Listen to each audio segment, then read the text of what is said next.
నమస్తే అండి. Welcome to modern poet Madhuri's kitchen. అందరూ బాగున్నారా? ఈరోజు ఆకాకరకాయ, ఈ సీజన్లో దొరికే ఆకాకరకాయ మసాలా కూర చాలా టేస్టీగా ఘాటుగా ఎలా చేసుకోవాలో చూసేద్దాం. వచ్చేయండి. చాలా చాలా బాగుంటుంది. తప్పకుండా ఇలా చేయలేని వాళ్ళు ఒక్కసారి ట్రై చేయండి. దోసతోని, రైస్తోని, చపాతీతో కూడా చాలా బాగుంటుంది. నేను ఈరోజు 1/2 కిలో ఆకాకరకాయలతో మసాలా కర్రీ ఎలా చేయాలో చూసేద్దాం. ముందుగా ఈ దేశవాళీ ఆకాకరకాయలు శుభ్రంగా కడుక్కోవాలండి. ఆకాకరకాయలకి కాస్త ముళ్ళులు ఉంటాయి కదా, వాటిలో ఎక్కువ చెత్తది ఉంటుంది. శుభ్రంగా నీటిలో వీలైతే ఒక 1/2 గంట ముందు నానపెట్టుకుని ఉప్పేసి ఒక 5 నిమిషాలు అలా పక్కన పెట్టేసుకుని ఒక్కొక్కటిగా శుభ్రంగా ఇలా పామి కడుక్కోవాలన్నమాట. ఒక్కొక్కసారి చూసుకోవాలి. ఆకాకరకాయలు ఎక్కువ కెమికల్ కూడా ఎక్కువ యూజ్ చేస్తున్నారు. ఇప్పుడు పంటగా అయిపోయింది కదా, ఇదివరకు కొండల్లో మాత్రమే పండే కాయలు ఇప్పుడు వాణిజ్య పంటగా అయిపోయి ఎక్కువ కెమికల్ బేస్ అయిపోయాయి అన్నమాట. దీనికి కావాల్సినవి 2 పెద్ద ఆనియన్స్, 2 టమోటా.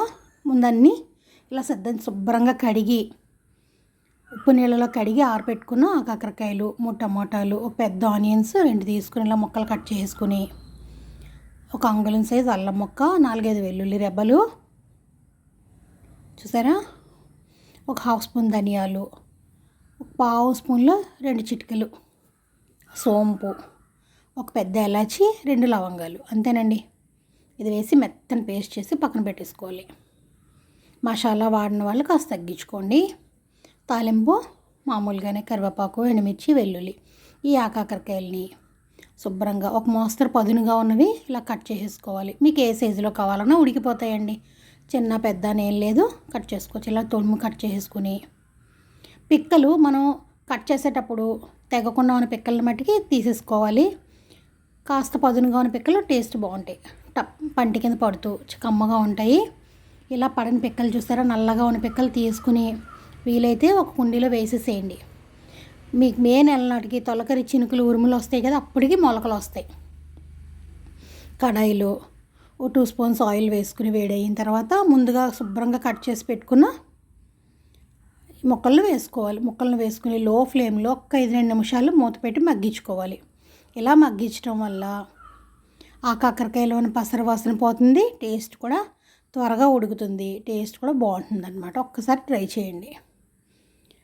మగ్గిపోయినాయండి. 2 మినిట్స్ సరిపోతుంది. మరి ఎక్కువగా బాగా డీప్ ఫ్రైలా చేయక్కర్లేదు, 2-3 మినిట్స్ సరిపోతుంది. ఎప్పుడైతే ఇలా మగ్గినాయో వీటిని సెపరేట్ చేసి వేరే బౌల్లో పెట్టేసుకుని ఆనియన్ పేస్ట్ చేసి పక్కన పెట్టుకున్నాం కదా, అదే కడాయిలో ఇంకొక 2 స్పూన్లు నూనె వేసుకోవాలి. సరిపోదు కదా, వేసుకుని తాలింపు వేసేసుకుంటే సరిపోతుంది అన్నమాట. కరివేపాకు, 4-5 పచ్చిమిరపకాయలు, కొద్దిగా వెల్లుల్లి, ఎండుమిరపకాయ. అన్నిట్లో వెల్లుల్లి, కరివేపాకు, ఎండుమిరపకాయ ఎందుకంటే తాలింపు వేస్తే ఆ ఫ్లేవర్, ఆ రుచి బాగుంటుందన్నమాట. దీంట్లో పెద్ద స్పూన్తో 2 స్పూన్లు అల్లం ఉల్లిపాయ పేస్ట్, చిటికెడు పసుపు, రుచికి సరిపడా ఉప్పు, కారం మన ఇంట్లో ఎంత కారం అయితే తినగలుగుతామో నేను ఒక 1/2 స్పూన్ కారం వేసుకుంటున్నానండి. కారం కూడా వేసుకుని కాస్త చిటికెడు గరం మసాలా, చికెన్ మసాలా, మటన్ మసాలా ఏదైనా పర్వాలేదు, చిటికెడు గరం మసాలా, బిర్యానీ మసాలా ఏదైనా వేసుకుని మీడియం ఫ్లేమ్లో ఉల్లిలో ఉన్న వాటర్ అంతా అయిపోయే వరకు బాగా వేయించుకోవాలి. వాటర్ ఆయిల్ బయటికి చిమ్మే వరకు ఉల్లి వేగాలన్నమాట, లేదా పచ్చివాసన వస్తుంది. ఇప్పుడు ముందుగా పక్కన పెట్టుకున్న టమోటాలు చిన్న తరిగి వేసుకోండి. ఇవి కూడా ఒక 2 నిమిషాలు మగ్గిన తర్వాత ముందుగా మనం వేయించి పక్కన పెట్టేసుకున్నాం కదా, మీకు నచ్చితే ఇప్పుడు పొటాటో కూడా వేసుకోండి కావాలంటే. ఆకాకరకాయలో చాలా మిక్సింగ్ ఉంటాయి. ఒక బంగాళదుంప కూడా వాడుకోవచ్చు. బంగాళదుంప ఆకాకరకాయ కూడా చాలా బాగుంటుంది, నచ్చితే వేసుకోండి. చూసారా, ఇవి ఆల్రెడీ 80% కుక్ అయిపోయినాయి ఆకాకరకాయ ముక్కలు. ఇప్పుడు బాగా వేగే వరకు అలా ఒక 2 నిమిషాలు మూత పెట్టుకుని ఒక 5 నిమిషాలు అలా ఉంచేసేయండి. ఇది ఆకాకరకాయ ఎక్కువ కొండల్లో పండుతుంది కదా, ఇదివరకు అయితే అస్సలు కెమికల్ అన్నది ఉండేది కాదు, చెట్లలో పొదల్లో పండేవి, చాలా హెల్తీగా ఉండేది అనమాట. ఇప్పుడు ఎప్పుడైతే మనకి రైతుల దగ్గరకు వచ్చి పురుగు మందు కొట్టకుండా వాళ్ళకి అవ్వదు. అందుకే బాగా కడిగి ఉప్పు నీళ్ళలో కడిగి మాత్రం వండుకోండి. హెల్త్ బెనిఫిట్స్ చాలా ఉన్నాయండి. చూసారా, ఆల్రెడీ కర్రీ రెడీ అయిపోయింది. మీకు ఫ్రైగా కావాలంటే ఇలా ఉంచేసుకోండి. లేదు కాస్త గ్రేవీగా కావాలి అంటే ఒక హాఫ్ గ్లాస్ వాటర్ యాడ్ చేసుకుని ఇంకొక 2 నిమిషాలు గ్రేవీగా కావాల్సి వస్తే మూత పెట్టుకుని మగ్గించుకోవటమే. మీకు ఇంకా గ్రేవీగా కావాలి, ఏదో రెస్టారెంట్ స్టైల్లో పెరుగులు, జీడిపప్పు పేస్ట్లు అన్నీ వేసుకుని తింటా ఉంటారు, ఒరిజినల్ టేస్ట్ మాయమైపోతుంది. మీకు ఇంకా గ్రేవీగా కావాలంటే టమోటాలు మనం ముక్కలు వేసాం కదా, అందులోనే 4 జీడిపప్పులు కూడా వేసి పేస్ట్ చేసి వేసేసుకోండి, సరిపోద్ది. అంతేనండి, టేస్టీ ఆగాకరకాయ కూర రెడీ అయిపోయింది. తప్పకుండా లైక్ చేసి షేర్ చేయడం మాత్రం మర్చిపోవద్దు. నేనేంటంటే చిన్నది, నాకు దీంట్లో కొద్ది పాలు వేసే అలవాటు ఉంది. మేగడ 1 కప్పు, హాఫ్ కప్ పాలు వేసుకున్నాను.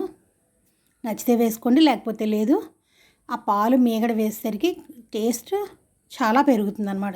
చిన్న టిప్ అది, అంతే, ఎక్కువ కాదు. మేగడ వేసుకుంటే చాలా బాగుంటుంది.